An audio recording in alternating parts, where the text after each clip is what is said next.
Hi, my name is Sylvia Hernandez, and this is my Women's Studies final project.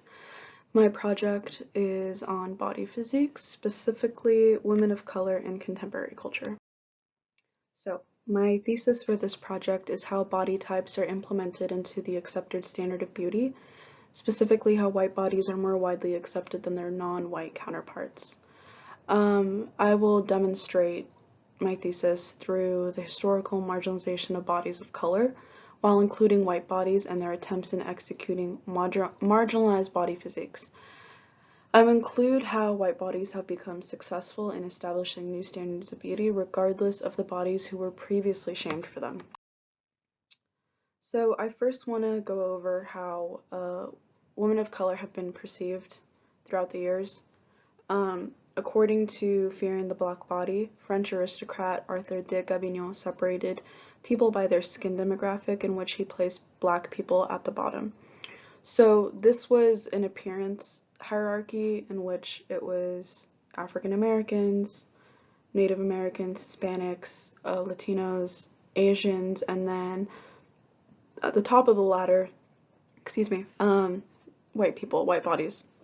So he described black bodies to be gluttonous in nature, as well as paint them as animalistic both in appearance and appetite.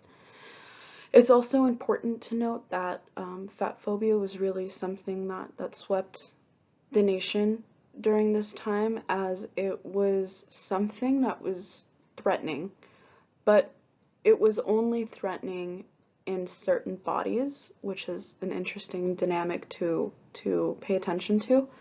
So fatness was widely associated with black and low-income bodies, which insinuated immorality and sinfulness. And on the other hand, these quotes that I'm about to read are in reference to white bodies and how they were viewed. So proportionate and well-rounded physiques were reversed, as they were believed to reveal something of the beauty and mystery of divinity.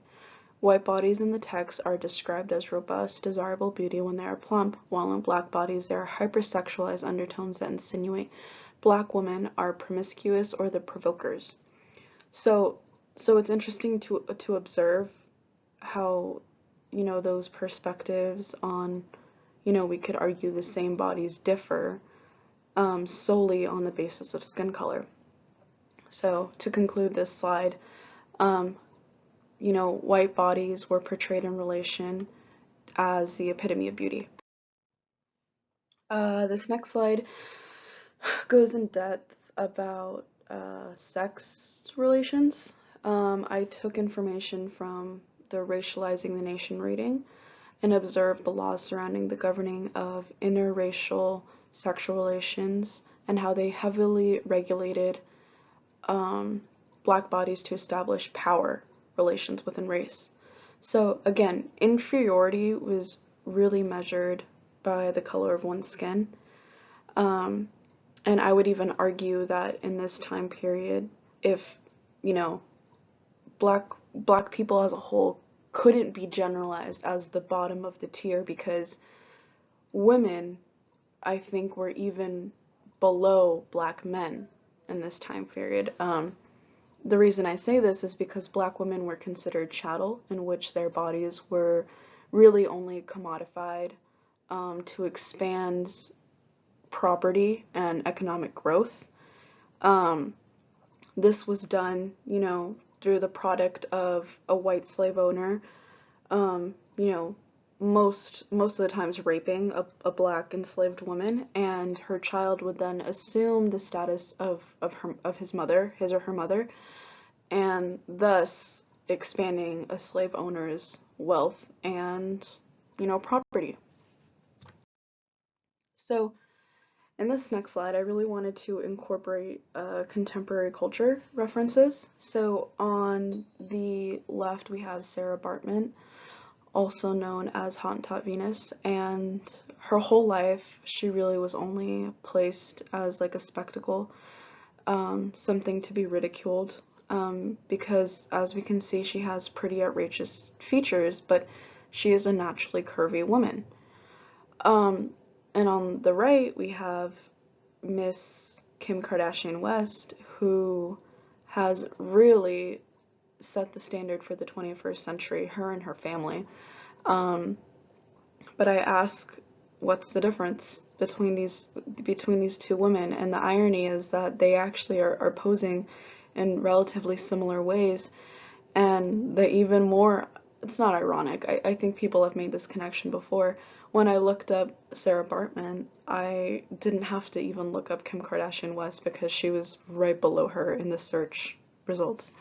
So, it's really interesting to see that the woman on the right really is this almost model, as we see more and more women try to resemble her and more men try to, seek women who look like her. Whereas, the woman on the left, not that much different besides her skin color, really was only ridiculed and, objectified, which is interesting. So where did the shift occur? In the early 1800s, we see black enslaved bodies and really, witness the commodification of their bodies. In the mid 18 through 1900s, we see the white female physique establish the epitome of beauty, whereas their bodies, the bodies of color, were seen as sinful and immoral. And then in the 2000s, which is my focus for this project, we start to see this rise in cosmetic surgeries and Brazilian butt lifts, tummy tucks, breast augmentations, and how those have become widely popularized to modify natural bodies and mold them into the accepted standards of beauty. So, the 21st century standard of beauty. This woman on the left is Kylie Jenner, half-sister to Kim Kardashian West. They really all look so similar. It's hard to tell sometimes. But, at the start of the 21st century, a rise in cosmetic surgeries in women has swept popular culture as it has established a desirable body. These popular cosmetic crazes include the BBL, Brazilian butt lift, tummy tuck, breast augmentation, and fillers. All of these surgeries in today's standard practice require the removal of fat from one area of your body and placing that same fat into another area of the body that one wishes to enhance.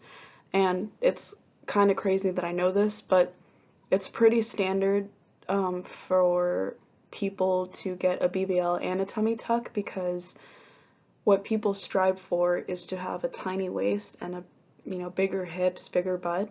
So they extract the fat in your stomach, giving you a smaller waist, smaller tummy, and putting it in your butt. So let's talk about the issues within the new body standards. The woman on the left, again, is Miss Kim Kardashian West, at a better angle, if you will.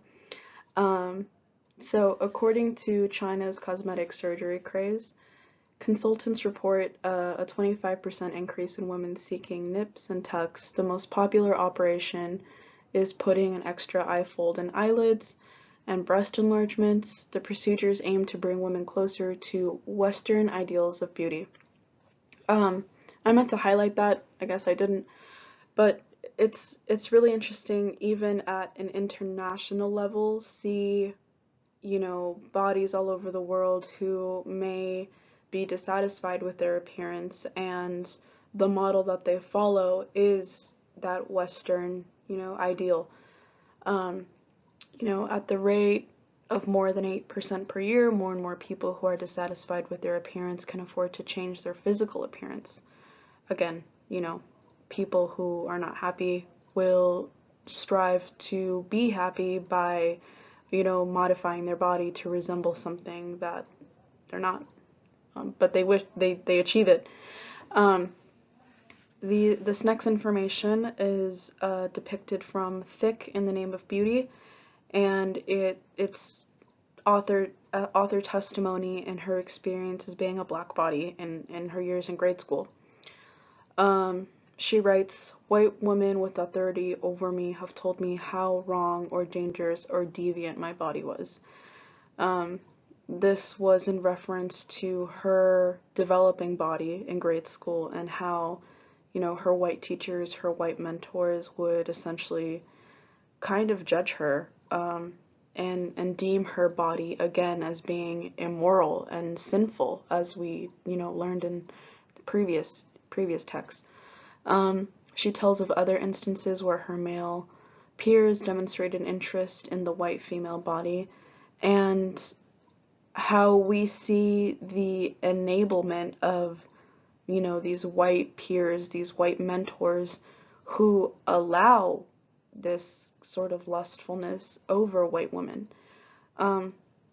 So it's interesting to see that shift where, lusting or admiring the beauty in a white woman is encouraged, it's accepted, but when that same lust or, admiration is placed on a body of color, it's discouraged, and oftentimes it's like victim blaming. It's like shifting the blame. Sorry, that was misuse of words. It's shifting the blame of the person who is being provoked, and basically painting, the body of color as the provoker and saying your body, is not something to be admired. It's a tool to, it's a promiscuous tool. Onto the, so I want to observe the injustice within the shift. Natural bodies of color that have not been surgically modified and to an extent resemble the physical attributes that white bodies aspire to resemble through cosmetic surgery. That sentence was structured a little bit weird. But essentially the bodies that are discriminated against or, ridiculed for being the way that they are, I argue that white bodies in recent years at least have made an effort to resemble those bodies that were ridiculed, yet for some reason it's more accepted in the bodies now, the white bodies now that we see, versus, the bodies that already resembled those things naturally. I argue that some physical attributes are actually not unobtainable, but rather they have been naturally possessed by the bodies that have been historically undervalued and instead viewed as objects of sexual deviance or merely present for male sexual gratification. I think the argument with contemporary culture now is that the bodies that the Kardashians have or female influences have is that they're unobtainable. That having a tiny waist and a big butt is unobtainable. However, to an extent, I argue that it's not. And to an extent, I argue that most women of color, most minorities, for the sake of the argument, have these attributes. They have, a smaller waist naturally and bigger hips. I would even go as far to say that the reason that most women are accustomed to having these attributes naturally is because they inherit it from the sex practices that we have seen historically. So for instance, women of color who were raped in order to give a slave owner more economic growth and power, they, I would argue, perhaps even acquired like bigger hips and a bigger waist because of the fact that they were forced into these, power relations involuntarily. It's interesting to see the lineage behind oppression. And like I said, I wouldn't say that most of these attributes are unattainable. I would say that they have been possessed already by the bodies that are not desirable. The issue with white bodies setting a new standard of beauty is, again, that these standards already existed within bodies of color, but it has now been coined to stand as female empowerment, as we claim that it's being comfortable in our own skin. So this is my concluding slide, my call to action. Firstly, we should recognize that natural bodies, especially bodies of color, have achieved beauty that should not be discredited solely on the basis that it belongs to a person of color. Secondly, ask ourselves where beauty standards come from and what behaviors they enable from those who gaze at them. In parentheses, I wrote, "I'm looking at you, men." And empowerment does not have to stem from drastically changing ourselves to resemble other bodies. Empowerment should stem from bodies of all ethnic and racial backgrounds accepting other women and motivating each other. Above all, I want to give my own personal testimony and how I, as a Latina woman, have navigated, these, changing standards. Especially in my younger years when my body was still developing. At first, it was something I was proud of because, I was beginning to develop these curves in all the right places, and it was something that my male peers looked at me for, but it's really all they looked at. It was like a superficial identity trait. And I would even go as far to say that when I was looked at without even getting to know me, it was something that, oh, Sylvia's a good time. Whereas the white girls that I grew up with were seen as girlfriend material and something that, they would be proud to get to know. And that's what I really want to challenge with these new standards of beauty, is that it shouldn't stop at a superficial level. And I would even go as far to say that I'm so disappointed with how these standards have really shaped the world that I go out and I'm self-conscious about how people look at me. I'm self-conscious in the sense that I'm confident in my body, but I'm so insecure that people are looking at me and all they think about is all the wrong things. And so, to conclude, that's my testimony and my sort of challenge that I want to hopefully execute one day. It doesn't have to stop at a superficial thing. We are worth more than what we appear.